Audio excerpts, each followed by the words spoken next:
Alo be Minglava Taburo Nose Lopare Genoka Chipine Ma Alo Luda Setone Shiba. No General the Piaggio Dojo England Ma Shure the to England Ma B Gidi net Rumida Sunet General Kila Query Piro Lucido Miana General Yini Query Yakapara. Pero Doromia Nangatagama to know the Yao Piro non ne Bida Achema. General Chipinego Piala Piro, General Lumio, then a Jipiro, a low Pialoda Hale, Imdama. Pero Keke Rago to know, no blue. So some said cheat the Kulu to know, Casa like Kebara. Uma Joy, to know the no the Yinuika Sabo, Quaterno, Inglado, Nangataka Manido, ACC and the ACC Nazare, a Golo sip in there. I met like Lipi, you are go Pialaro. Ye told me so less, you go to Pido, not chap there, Arago, Piachua, so no, the back up your message. So no, announcing I'm a Nibida Luria, Gulu Timaba, Bamara Mohoba, would I met coffee, General. Nagatagama, Niruaro, coffee, the Baramanema, Tau fresh and a lolo, da gauna, no. I met Jono Chita go Pialaro, Arimisilo, Surasino, Genoya, at that Boago, no, a titapa, Jamui, Yame, and Italo, young Kebara. Diamond Piachudo, Jono, Piala, Bima, settled near, a daughter, the Kama, Jono, Pia Kebu, the Kama, Jano. Seda Jajane Manebu, Piachu, Piachu, Dojo, Agulua, Sibimu, the Yakan. Dimele, the Pega Wata, Murido, Yamia, Sidalo, the Pegale, Jano, no one neck capara. Ninya, Jano, Piome, Pinay, Joundry, Jamai, Joundria, Yamananga, the Kulugu, Jano, Piolo, Table, da Jono, Chipine, Janku, Jano, Utibido, Jordan, Mapipare, the Nya Yaula Jare. Lujimia alo ne online mana tawni de jono bidu bidamia alo le dinya jono presentation peda di Kulatameka kababa do Kulatameka phwesi dwi phit ne UNDP do UNFPO do ga ne pi ro jono ne achhe se ya khe pi ro tu do ma leila sha phwe twi si chet a phit ma ri phit de a jaung ko jono ma pyo ki le ma jono a chet le ri di pya myo sa ha the get Nangataka got Lisa at a Puesiri, low tada a chele, don't need loud, Gudoga, study low piro, Shapwe, Twishi tada a chele, Pijan Gule, Jono Matibiakima, Jono Tabro Biolo Bara. The charity go to no Julia Kama to get on Guke Bara. The Laumia, Jono do Chinia, Suni Badala, Surago, Jonoha. Jonoha net Jonogo, Miama, Piachi Bara. Jodago, Mujunaibu. Kianole, Unile Melo Mutimabo. Da Jono Chipineva. No, Jono, Tamaso, the Pinyai, Jamai, Jomesory, do people Jonogo screen share quick buba. Dinama, Jono, Patamaso, and then Jono, the screen go Jimesoy, Jamai, no? Jamai soda bale soda go is of Jolo bar. Jamai soda ga Gaba, Jamai a puerca bureau. Definition Lutanaka. Health is the well-being of physical, mental, spiritual, and social. Yamalone Piome Sudo, Chama Isuda ha. Guchamachi, Kanagu Jamachi, Seda Jamachine, Lumui Jamachi, Donku Solo, Jama Matali, Jama de Lucoloya. Ludu de Yaha, Kanago Balabe Jama, to Sima Jamai, Jama de Lucolomiao. Tony to a Balawe Luga, Jama, Budo Sega Jama, Budo Tuya Luhuye Loga Pinde, Usaria, Asimibu, that Jama de Lole Mukoma. So no Jama, Yellow Biora Kama, to the Noya Jama ye a day Belego Nale and Puya Dwe, Jano Yolobara. Nabani a Chenine, the Kabaka Lisa, a poor city gani, Budo Chipinema. Don't kneel out to do a research look about. မှာဘာကိုတွေးတယ်လဲဆိုတော့ချစ်ပြည်နယ်မှာနေထိုင်နေကြတော့လူဦးရေ100မှာတဲ့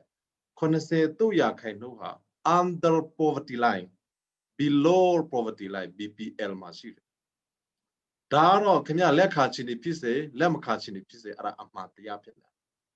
အမှားတရားကိုတော့လက်ခံဖို့လိုပါတယ်ဆိုတော့ကျွန်တော်တို့လူမျိုးတွေဟာဒီလောက်စီးရနေပါသလားဆိုတာကိုကျွန်တော်သိဖို့လိုပါတယ်100မှာ80တုတ်က BPL အောက်မှာရှိတယ်နော် BPL အောက်မှာကိုရှိတယ်ဒီနာမှာချစ်ပြည်နယ်မှာမြင့်မွေးမဲ့အရှင်မြင့်မွေးတဲ့ကိုယ်ဆောင်မိခင်တသိမ်းမှာတဲ့ကလေးမွေးတဲ့လူတသိမ်းစီတိုက်ဟာကလေးမွေးတဲ့မိခင်356.9တေဆိုပါတယ်နော်ဒါတော့ကိုရည်ကြည့်တယ်ဒါကိုအဲ့လို maternal mortality rate လို့ခေါ်ပါတယ်ကိုယ်ဆောင်မိခင်မွေးတဲ့နေရာမှာတေဆိုနှုတ်ဒါမှနှစ်ကိုကြည့်မယ်ဆိုရင်ချစ်ပြည်နယ်မှာလူ1000မွေးတိုင်းမှာတဲ့မွေးကိစ္စ44တော့တေဆိုပါတယ်နော်ကလေး1000မွေးရင်44ယောက်ဟာပအတွင်းမှာတေဆိုပါတယ်ဒါကိုချင်းပြည်သူပြည်သားအားလုံးနားလည်ဖို့လိုတယ်ဟုတ်ပြီနိုင်ငံရေးတော့អော်ကြတာပဲဒါပေမဲ့နိုင်ငံရေးဆိုတာဟာဒီလိုအသက်တေမဲ့ဥစ္စာတွေကိုကယ်တင်ဖို့လည်းနိုင်ငံရေးပါပဲလို့နော်နိုင်ငံရေးကတော့အကြီးကြီးပဲလေနိုင်ငံရေးကတော့ခန္ဓာကိုယ်တစ်ခုချင်းဖြစ်နေတယ်နိုင်ငံရေးဆိုတဲ့နေရာမှာဒါတွေအလုံးအစိတ်အပိုင်းဖြစ်နေဆိုတာကိုအလုံးနားလည်ဖို့လိုပါလေဆိုတော့ချစ်ပြည်နယ်မှာကလေး1000မွေးတိုင်းဟာတဲ့85ကလေးဟာနော်တနှစ်မရောက်ခင်မှာ infant mortality rate ဟာ85ယောက်တည်ဆိုတော့ပါ1000မွေးတိုင်းမှာ85ရာဒါကတော့တော်တော်ဝမ်းနည်းဖို့တော့ကောင်းပါလားဒီချက်လက်တွေကိုကျွန်တော်ကြည့်ကျွန်တော်တကယ်ငိုခဲ့ပါတယ်ဒါကြောင့်ကျွန်တော်လည်းအင်္ဂလန်နိုင်ငံမှာမနေနိုင်တော့ဘဲနဲ့မြန်မာနိုင်ငံကိုပြန်လာရချင်ဖြစ်တယ်အခုကျွန်တော်ပြောနေတဲ့အချက်လက်တွေဟာတနှစ်မကြာသေးဘူးเนาะသူတို့ပြီးသွားတာဒါ UNFPO ကလုပ်တဲ့ဥစ္စာဖြစ်တယ် UNPO လေးစားရတဲ့အဖွဲ့အစည်းက research တွေစီခဲ့တာဖြစ်တယ်ဆိုတော့ဒီညမှာချစ်ပင်မှာ9နှစ်အောက်ကလေး1000မှာတဲ့အစီမွေးတဲ့9နှစ်အောက်ကလေး1000မှာ104ယောက်တည်သွားပါတယ်နော်9နှစ်မရောက်ဘူးသူတို့9နှစ်မရောက်တော့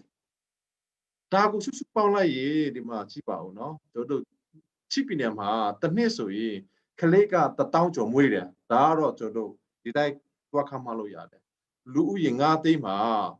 နော်1000လောက်တော့မွေးမှာ average နဲ့ပြောမယ်ဆို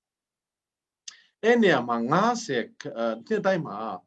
ကလေးမွေးတဲ့နေရာမှာကိုယ်ဆောင်မိခင်90ယောက်ကတည်တယ်ဆိုတဲ့အိပ်ပျက်ရှိတယ်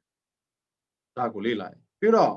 ဒီနေရာမှာတပမရောက်ခင်မှာမွေးကိစ္စ900တည်တယ်နော်တစ်နှစ်မှာထုံနည်း၎င်းပဲဒီနေရာမှာတစ်နှစ်တလမရောက်ခင်မှာတစ်နှစ်မရောက်ခင်မှာ800တည်တယ်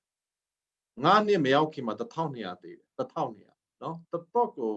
မြင့်မားတဲ့တင်နှုတ်ပါပဲဒါကိုကျွန်တော်ကြည့်မယ်ဆိုရင်သူတို့ဟာချစ်ပြည်နယ်မှာအာဟာရဓာတ်ကိုလေ့လာတယ်အဖွဲ့အစည်းက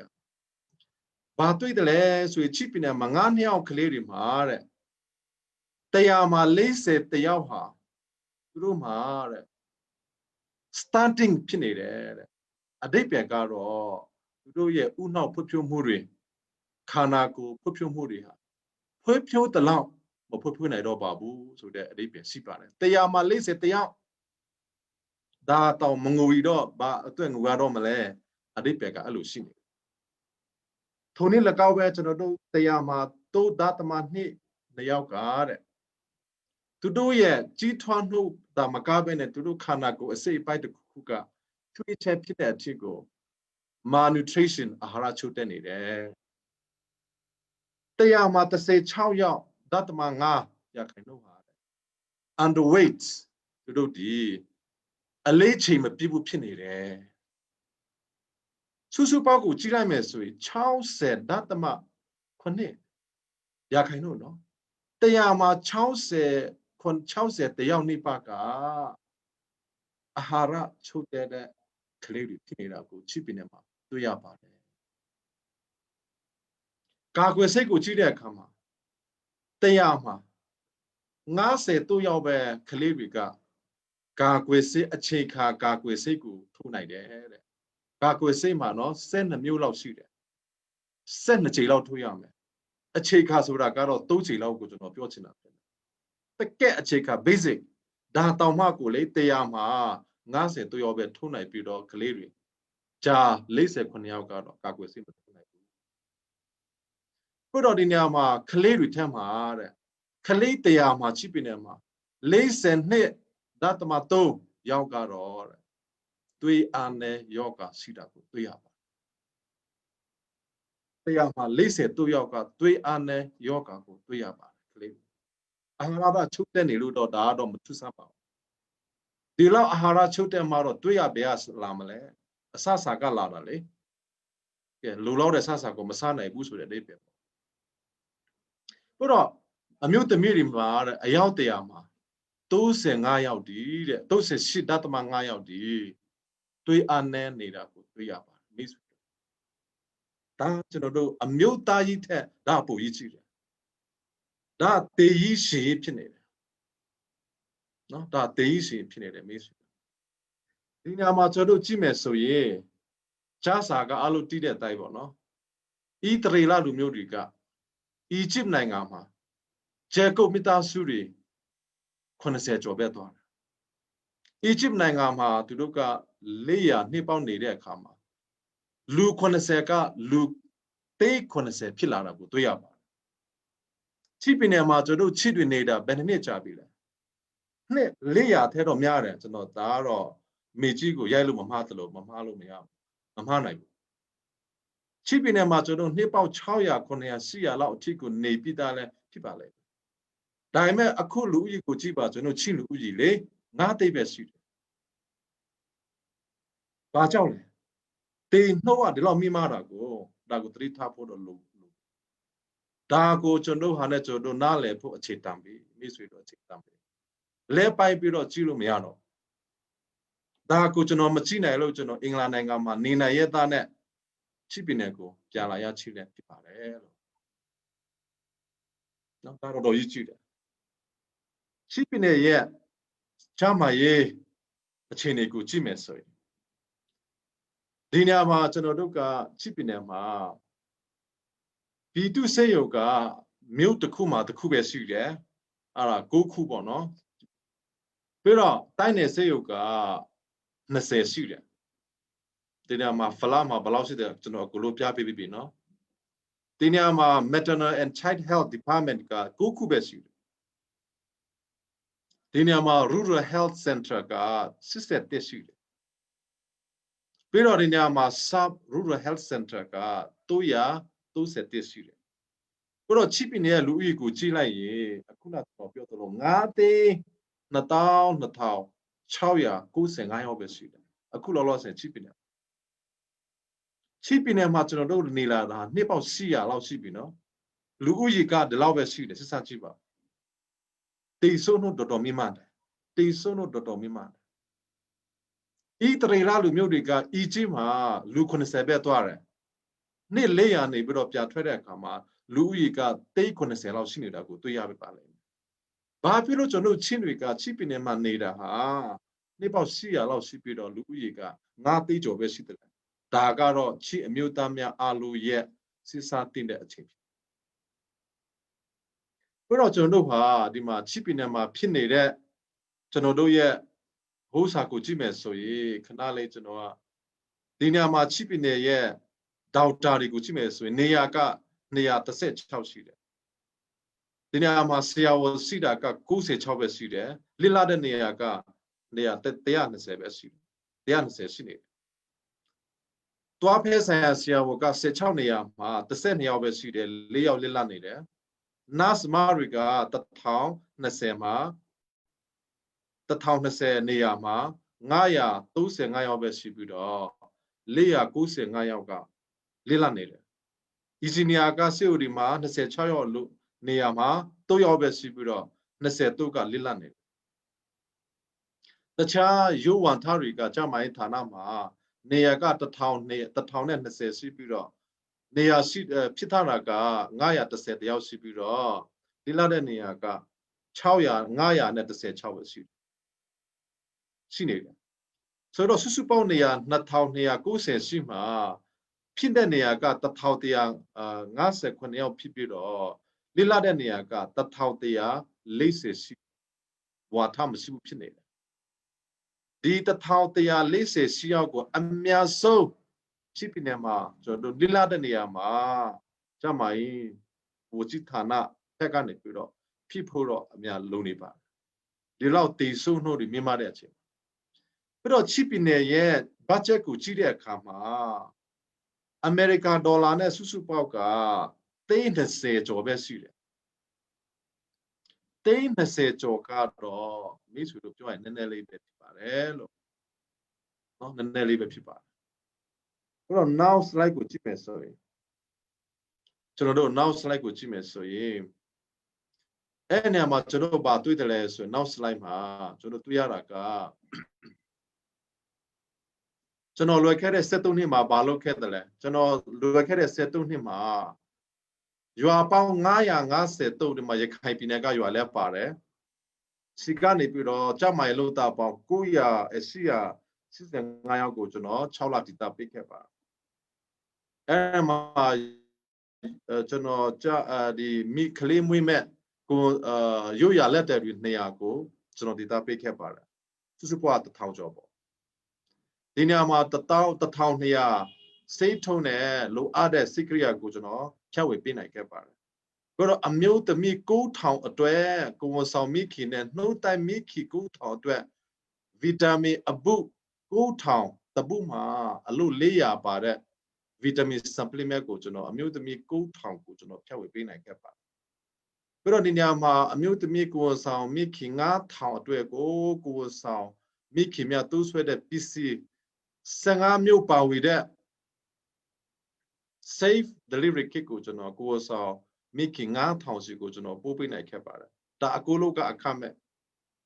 ပြီးတော့ကျွန်တော်တို့ dignity kit လို့ခေါ်တဲ့တိတ်ခါနော်ကျွန်တော်ဒီအောက်ခါပေါက်ဘီကအစပေါ့ကွာကျွန်တော်စပြကအစအဲ့လိုအမျိုးအစား70မျိုးပါဝေတဲ့ dignity kit ကိုဝန်ဆောင်မိခင်နဲ့နှုတ်တိုင်းမိခင်9000အတွက်ကျွန်တော်ပို့ပေးနိုင်ခဲ့ပါတယ်ဒီနေရာမှာကျွန်တော်တို့ပြန်ပြန်နဲ့တွဲတဲ့အခါမှာလူ3ကျော်ကိုကျွန်တော်တို့လူနာတွေကိုကြည့်ရှုဆက်ဆောင်နိုင်ခဲ့ပါတယ်ဟိုးတော့အခမဲ့ပါနော်ပြီးတော့ဒီ H1N1 virus နဲ့ကျွန်တော်တို့ဒီ COVID-19 virus COVID ကာလမှာကျွန်တော်တို့ဒီ N95 face mask ကို9,200ကျော်ကို H1N1 တို့ကတော့၎င်းအခု COVID-19 ကာလတို့ကတော့၎င်းကျွန်တော်တို့ပပို့ပေးနိုင်ခဲ့ပါဒါဟာကျွန်တော်တို့ချိပြည်နယ်စစ်ပြည်သူ့စစ်ရုံအကိုလို့ပါတယ်ရခိုင်ပြည်နယ်ကပြည်သူ့စစ်ရုံအကိုလို့ဖြတ်ဝေတယ်ပကိုးကိုပြည်သူ့စစ်ရုံနဲ့မန္တလေးပြည်သူ့စစ်ရုံနဲ့ရန်ကုန်ပြည်သူ့စစ်ရုံနဲ့ကျွန်တော်တို့နေပြည်တော်ပြည်သူ့စစ်ရုံနဲ့ကလေးမျိုးပြည်သူ့စစ်ရုံအထိကိုလည်းကျွန်တော်ပို့ပေးခဲ့ပါဆိုတော့ကျွန်တော်ဒီမှာ PPE equipment တွေကိုလည်း H1N1 တို့ကတော့၎င်းအခု COVID ကာလတို့ကတော့၎င်း5000ကျော်ကျွန်တော်အခါမနဲ့ဖြတ်ဝေပို့ပေးခဲ့ပါတယ်ဆိုတော့ကျွန်တော်ဘာလို့ဖို့လို့တလဲဆိုတာကိုညမှာကြည့်မယ်ဆိုရင်ကျွန်တော်တို့ဒီညမှာခဏလေးကျွန်တော်တို့လိုရမယ့်ဥစ္စာက sorry ကျမကြီးနဲ့ပတ်သက်လာရင်ကျွန်တော်တို့ဟာဒီလာမယ့်9နှစ်အတွင်းမှာဒီကျွန်တော်တို့ရှိရနိုးပါလို့အကြည့်တဲ့တရားမှာ83ယောက်ရှိရမှုကနေကဲတီဖို့လို့တယ်တရားမှာ83ယောက်ရှိရနေတာကဲတီဖို့လို့တယ်ဒါကြောင့်မိုင်းနဲ့တော်တော်ဆိုင်တယ်ပြီးတော့တတိကလေးမွေးတဲ့မိခင်မှာ259ယောက်တည်ဆုပ်နေတဲ့လူတွေကိုနောက်ထပ်မတည်အောင်လုပ်ဖို့လိုပါတယ်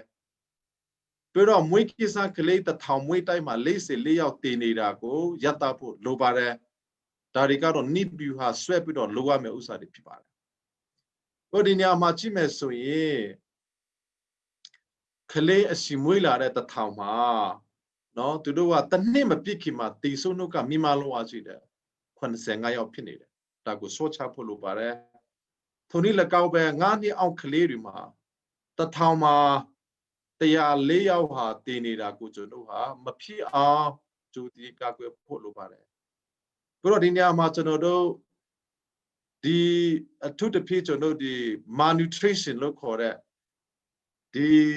ကလေးတွေအကြားမှာအာဟာရချုပ်တဲ့ချက်ကမိမလို့အားကြီးတယ်ဆိုလိုတဲ့အဓိပ္ပာယ်ကတော့ကလေးတရားမှာ60တယောက်ကတော့လူလောက်တဲ့အဆအဆမစားဘူးဒါကိုကျွန်တော်ကအရေးတကြီးဆောင်ရွက်ဖို့လိုပါတယ်ပြီးတော့ကျွန်တော်တို့ဒီနေရာမှာ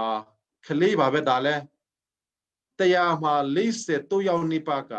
သွေးအနဲ့ဖြစ်တာကိုကျွန်တော်တို့ကချက်ချင်းအရှိဟုန်နဲ့ဆောချဖို့လိုပါတယ်ပြီးတော့အမျိုးသမီးတွေကြားမှာတရားမှာ39ယောက်နေပါဒီနော်သွေးအနဲ့ချဖြစ်တာကိုချင်းချင်းအရေးယူပြီးတော့အရှိအဟုန်နဲ့ဆောင်ရွက်ဖို့လိုပါတယ်ပြီးတော့တရားမှာအခြေခံကာကွယ်စိတ်ကို50တယောက်ပဲထုတ်နိုင်တယ်ဆိုတော့ချစ်ပြီးတဲ့ကလေးတွေမှာအဲ့ဒါကိုတရားမှာတရားကာကွယ်စိတ်ကိုထုတ်နိုင်ဖို့ကြိုးစားဖို့အရှိအဟုန်နဲ့လုပ်ဖို့လိုပါတယ်နောက်ဆိုကြတော့ချစ်ပြီးတဲ့ရဲ့ကြမှာရေးမှာနော် budget တွေ increase လုပ်ဖို့လိုပါတယ်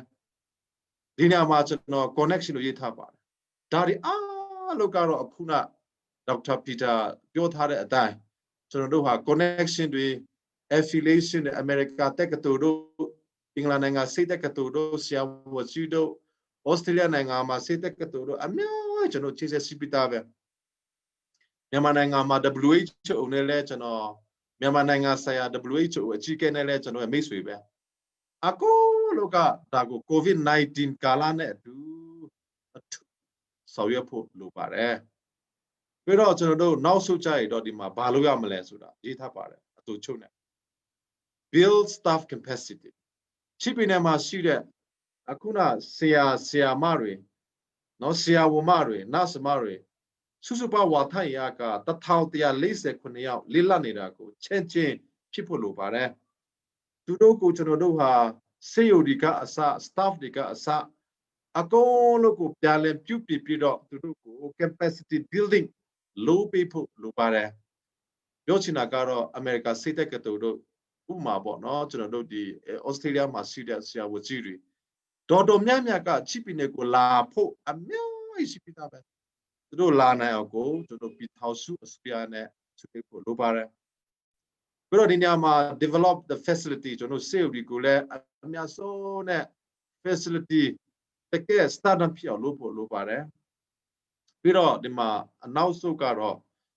drone ကျွန်တော်တို့အတွက်တော်တော်အရေးကြီးတာကတော့ချိပီနေဟာကျေးရွာပေါင်း1440ကျေးရွာရှိနေတဲ့အတွက်ကြောင့်အဲ့ဒီကျေးရွာတွေအားလုံးမှာကျွန်တော်တို့ဒီကာကွယ်ဆေးတွေရောက်နိုင်ဖို့ကတော့လူမဲ့လေယာဉ်ဖြစ်တဲ့ drones ကိုအသုံးပြုဖို့လိုပါတယ်အမေရိကန်မှာ drones company အကြီးကြီးရှိတယ်သူတို့ရဲ့ဥက္ကဋ္ဌနဲ့ကျွန်တော်ရဲ့မိတ်ဆွေပဲသူတို့ drone ဟာပိတ်တာ20ကိုတည်ယူနိုင်ပြီးတော့မိုင်ပေါင်း400ကိုသူ့အလိုအလျောက်ပြသနိုင်ပါတယ်ချိပီနဲ့တခုလုံးကိုကြည့်မယ်ဆိုရင်တော့လိုင်လီပီနဲ့ဟာခါကတော့လေမိုင်နဲ့ဆိုရင်တော့မိုင်90တောင်မရှိပါဘူးကျွန်တော်ပြောနေတဲ့ drone ဒီလိုင်လီပီကနေပြီးတော့ယာကူကိုသူလာပြီးတော့ပြလာလို့ရတဲ့ drone ကိုကျွန်တော်ပြောတာဖြစ်ပါတယ်ဒီ drone ဒီကျွန်တော်တို့ဟာကာကွယ်စိတ်တွေကိုထားခိုက်ပြီးတော့ဒီ drones ဒီတက်ရှိနိုင်ပြီးတော့တက်တဲနိုင်တယ်ဖြစ်တဲ့အတွက်ကြောင့် drone service ကိုအများဆုံးသုံးနိုင်ဖို့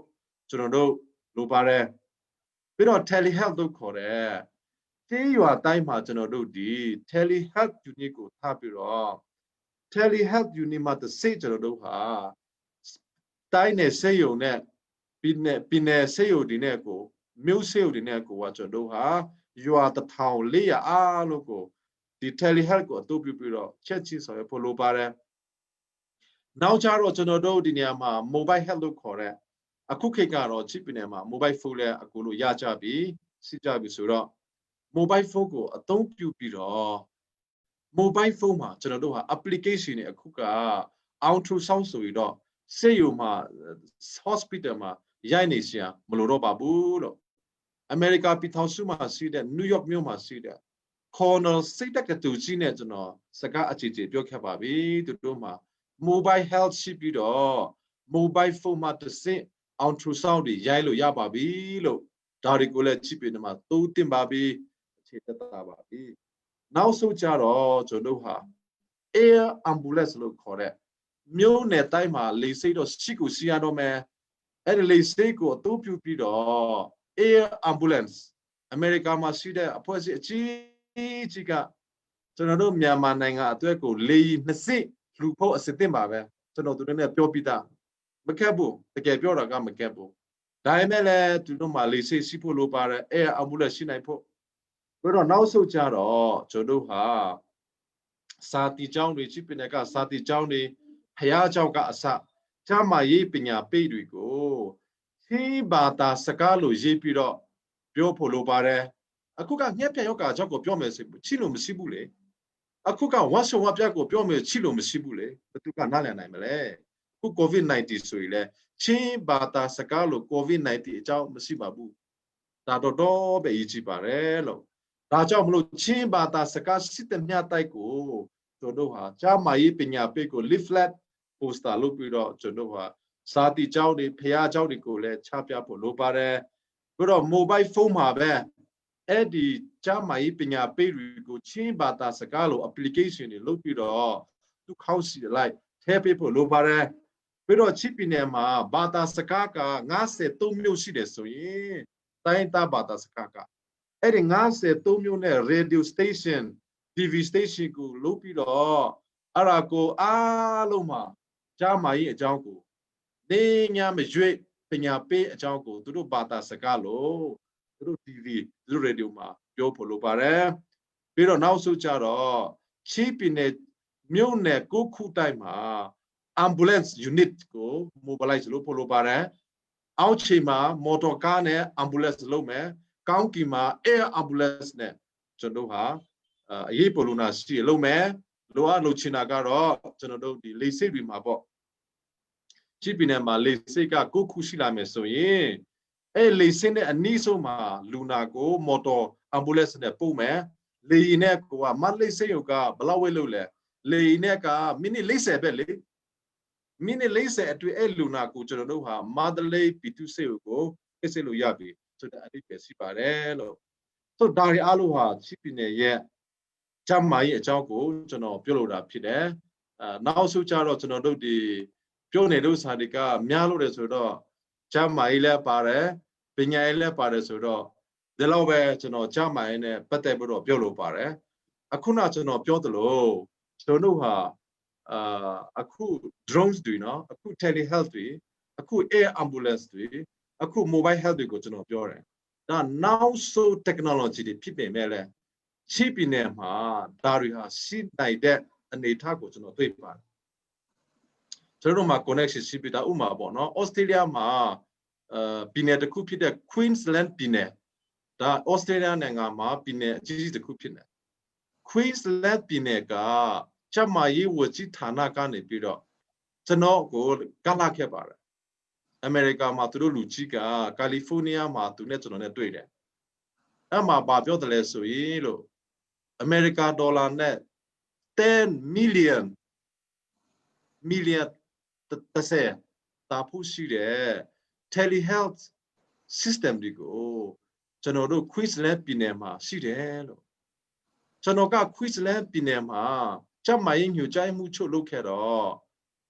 ကျွန်တော်တို့က policy အရ3နှစ်ပဲအသုံးပြုပြီးတော့3နှစ်ပြီးသွားရင်အစိုးရအနေနဲ့တိုးချဲ့ပြီးတော့နောက်ထပ်အတစ် technology ကိုသုံးနိုင်ဖို့ရအတွက်သူများနိုင်ငံကိုလှူလေးရှိတယ်တဲ့ဒေါက်တာဆာဆာနဲ့တွေ့တော့ကွက်တိပါပဲတဲ့ဒေါက်တာဆာဆာနဲ့တွေ့တော့ကွက်တိပါပဲတဲ့ဒါပေမဲ့လည်းဒါခင်ဗျားတို့ဘယ်လိုလုပ်မလဲဆိုတာခင်ဗျားပြောပါတဲ့ကျွန်တော်ကဟုတ်ကဲ့ဆရာကြီးတကယ်ကျုပ်တင်တယ်လို့ချစ်ပင်နေမှာဒါကျွန်တော်တကယ်လို့အနေတဲ့ဥစ္စာဖြစ်တယ်လို့အမေရိကန်ဒေါ်လာနဲ့10 million เนาะဒါနဲ့လားမဟုတ်ဘူးဒါဆိုတော့လို့ဒီပစ္စည်းကိရိယာတွေကိုခင်ဗျလက်ခံနိုင်ဖို့ကတော့ဒါဒီဘယ်လို mobilize လုပ်မလဲဆိုတာကိုကျွန်တော်ကိုပြောဖို့လိုပါလိမ့်မယ်သူနဲ့အခုကျွန်တော်တို့စကားပြောနေပြီးတော့အမေရိကန်နိုင်ငံမှာအခုပေါ့เนาะဒီ corner state ကတူဆိုတာကအမေရိကန်နိုင်ငံမှာ top 10 စိတ်တက်ကတူဖြစ်ပါတယ်သူတို့ကနေပြီးတော့ဒေါက်တာဆာဆာချစ်ပင်တဲ့အတွက်ခင်ဗျပြောတဲ့ပူကချစ်ပင်တဲ့ကလပဆက်တွေခက်ခဲတော့မိုဘိုင်းဖုန်းမှာအောင်ထူဆောင်ရောက်နိုင်ရိုက်နိုင်အောင်တဲ့ကျွန်တော်တို့မှာရှိပြီးသားဖြစ်တယ်နော်ကျွန်တော်လာမလားဘယ်လိုလာမလဲဘယ်လိုပြင်ဆင်မလဲကျွန်တော်ကိုပြောပါအခုနကျွန်တော် drones ကိုပြောတယ်ကျွန်တော်မချီကာမှာနော် drones company ရှိတယ်အဲ့ဒီမချီကာမှာကျွန်တော်မနေ့ကသွားပြီးတော့ company ရဲ့အကြီးဆုံးဥက္ကဋ္ဌနဲ့တွေ့တယ်ဒေါက်တာဆာဆာခင်ဗျားတို့ drones က cheap နေမှာအသက်ကယ်တင်နေနော်ဒီ drones ဟာအခု covid ကာလလည်းဖြစ်တာပေါ့နော်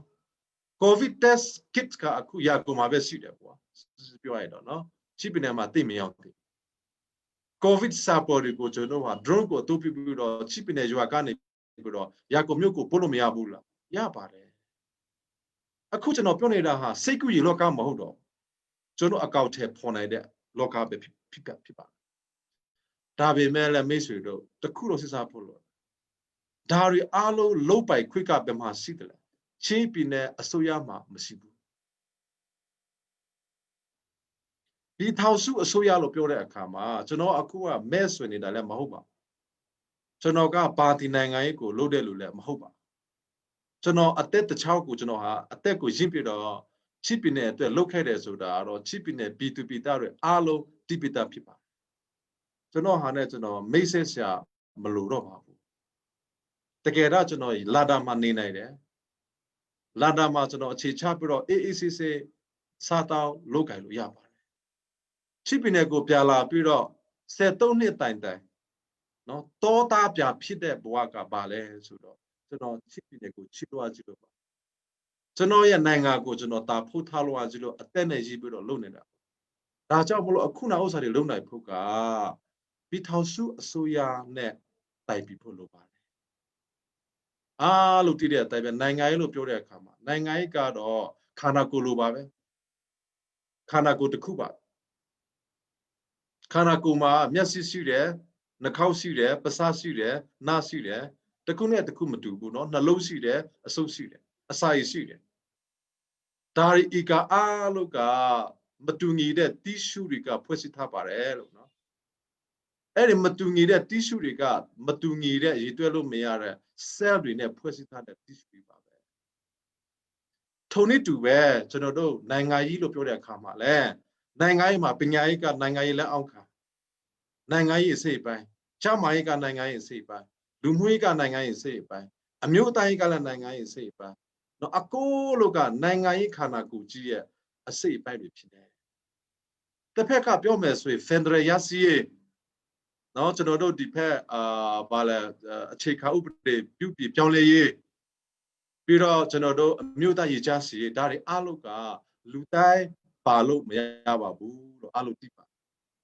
လာကြောက်တစ်ခုပဲလောလောဆယ်ရှိတာက NCL လာကြောက်ပဲဖြစ်ပါတယ်အဲ့မှာတော့မအားလုံးမပါနိုင်ဘူးတိုင်းတာလည်းနဲ့ကြိုင်တွေမှာရွေးကောက်ထားတဲ့ပုဂ္ဂိုလ်များအစိုးရမှာရွေးကောက်ထားတဲ့ပုဂ္ဂိုလ်များနဲ့တမတော်ဖက်ကရွေးကောက်ထားတဲ့ပုဂ္ဂိုလ်များပဲပါမယ်ဒါပေမဲ့ကျွန်တော်တို့အားလုံးပါနိုင်တာနိုင်ငံရေးကပဲမှာလဲကြားပါရေးမှာဖြစ်တယ်လို့ကျွန်တော်တို့အားလုံးပါဝင်နိုင်တဲ့နိုင်ငံရေးကပဲမှာလဲပညာရေးမှာဖြစ်ပါတယ်ပညာရေးလုပ်ဖို့လည်းနဲ့ကြိုင်ရှာမလိုပါဘူးကြားမှာရေးလုပ်ဖို့လည်းနဲ့ကြိုင်ရှာမလိုပါဘူးဒါတွေအားလုံးဟာနိုင်ငံရေးအစိပ်ပိုင်းတွေဖြစ်တဲ့အတွက်ကြောင့်ဒီညကျွန်တော်ထောက်ပြီးတော့ပြောလို့တာကတော့အခု2010စင်း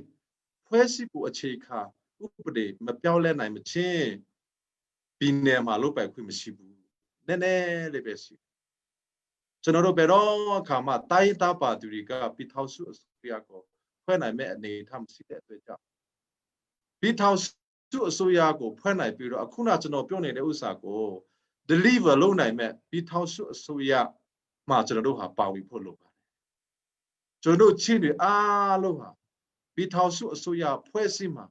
ပါဝင်မှသာလျင်အဲ့ဒီမှာအနိုင်ရလာမဲ့ပါတီကသမ္မတကိုရွေးပြီးတော့သမ္မတကပြည်ထောင်စုအစိုးရနဲ့ပြည်နယ်အစိုးရနဲ့တိုင်းအစိုးရကိုဖွဲ့မယ်ဒါကြောင့်မလို့ကျွန်တော်တို့ဟာအခုနကျွန်တော်ပြောနေတဲ့အကြီးကြီးတွေချစ်ပြည်နယ်ရဲ့အသေးကယ်ဆေးတွေ แต่แก่จนเราดีเคลียร์อาลูกเกตินในเด็นี่บิวหาจนเรามาสิบาได้แม่เลยจนเราหาพิทาวสุสุยามาปาวินในแค่ต่อได้อาลูหาสู้ตัวมากูเลยอันเดรเมียป่าเลยแต่เจ้ามันเราจนเราหาอดีตเป็นสิ่งดีเนี่ยมาแม่ไปพูดเลยลูกป่าแม่ตะเช่าไปละฮะพิทาวสุสุยากูเพื่อนไหนเด็ปาติมาปีมาได้อาลูกูจนเราลูกไหนมาพิบาเลยได้จนเราเย่ยาติเชลพิตโลแต่เพื่อนก็เปียวเมสวยจนเราหาในงานกูลูกเนี่ยมาเลยลูมิวยี่กูตัวมาพิวพอยี่สิบาเนาะในงานกูลูกเนี่ยส่วนเนี่ยมาเลยบาตายี่กูเลยตัวมาพิวพอအခုကတချို့တို့များများကဗမာပါတီတိုက်တာပါတီဆိုပြီးတော့ကျွန်တော်ဒီ TV တွေပါတယ်မှာကြည့်တဲ့အခါမှာပါတီတစ်ခုနဲ့တစ်ခုအကြားမုတ်တကြီးတွေပွားနေတာဟာလဲအီမတာမကဘာမှာအယုအဆုပ်ဆုပ်ဖြစ်ပါတယ်လို့နိုင်ငံရဲ့လုပ်တယ်ဆိုတာကမုတ်တကြီးမဟုတ်ပါဘူးနိုင်ငံရဲ့လုပ်တယ်ဆိုတာကချစ်ချစ်မေတ္တာလုပ်ချင်ပါပဲလူမျိုးကိုချင်းလို့နိုင်ငံကိုချင်းလို့နိုင်ငံရဲ့ကြောက်မရေးကိုမြင့်တင်ချင်လို့လူရချစ်ဖြစ်တယ်လို့ဆိုတော့ဒီပထမအပိုက်ကတော့ကျွန်တော်လဲနည်းနည်းစိတ်မထိနိုင်လို့အခုကချစ်ပင်ကအချက်လက်တွေကိုကျွန်တော်ပြထားတာဟာတော်တော်မြင့်မားနေလို့เนาะကျွန်တော်လဲစိတ်နှလုံးကအထက်ကနေပြီးတော့ပြောခဲ့တာဖြစ်တယ်ပြောမှားတာဆိုမှားတာရှိတယ်လဲခုထပ်ပေးပါလို့ပြီးတော့နောက်မှအခြေရှိတော့ကျွန်တော်ပညာရေးကြောက်လဲကျွန်တော်ပြီးထားပါတယ်လို့เนาะကျွန်တော်တို့ကြမှာကြီးကြောက်တာမကဘဲနဲ့စီးပွားရေးကြောက်လဲပြီးထားပါတယ်လို့စီးပွားရေးကြောက်လို့ပြောတဲ့အခါမှာကပ္ပဘာတို့เนาะဒီပြည်ဆိုင်ရာကုလသမဂ္ဂကအချက်လက်တွေကိုကျွန်တော်ပြောနေတာဖြစ်တယ်လို့လည်းကျွန်တော်ပြောလိုပါတယ်အားလုံးကိုဒီပထမပိုင်းကိုနားထောင်ပေးတဲ့အတွက်ကြောင့်ကျေးဇူးတင်ပါတယ်Dr.SaSa ကျေးဇူးများတင်ပါတယ်ခဲ့တဲ့ဒီပတ်လဲမှာလဲကျွန်တော်တို့ဒီ Facebook ကနေသူ့ရဲ့ယူပါကြုံလဲတွေကျွန်တော်တစ်ခေါက်လို့ရည်ဖူးပါတယ်ဒီချင်းပြည်နယ်ဟာအမတန်မှလှပတဲ့တောတောင်တကယ့်တဘာလေရီဟာလည်းအမတန်မှတန်တဲ့တကယ့်ကျမ်းမာရေးအတွက်ကိတ်ငြိတဲ့လေတန့်ဖျားကပေးထားတယ်ကျွန်တော်ရီတောက်နေတဲ့ဟာလဲကြည့်မယ်ဆိုရင်တကယ်ကျမ်းမာရေးနဲ့ကိတ်ငြိတဲ့ခုနဦးသောမတ်ခန်တော့ကနေပြီးမှပြည်နယ်မှာတွားပြီးတော့မြို့တိုင်းမှာဒီရီတက်လေးတွေတွားလှူတဲ့အခါမှာတေချာလေးစစ်ဆဲတယ်ဆိုတော့ကဘာပေါ်မှာချင်းပြည်နယ်လောက်ကောင်းတဲ့ရီတော်ရှိပါမလားလို့ကျမ်းမာကြီးနဲ့ကြိုက်တယ်ပြီးတော့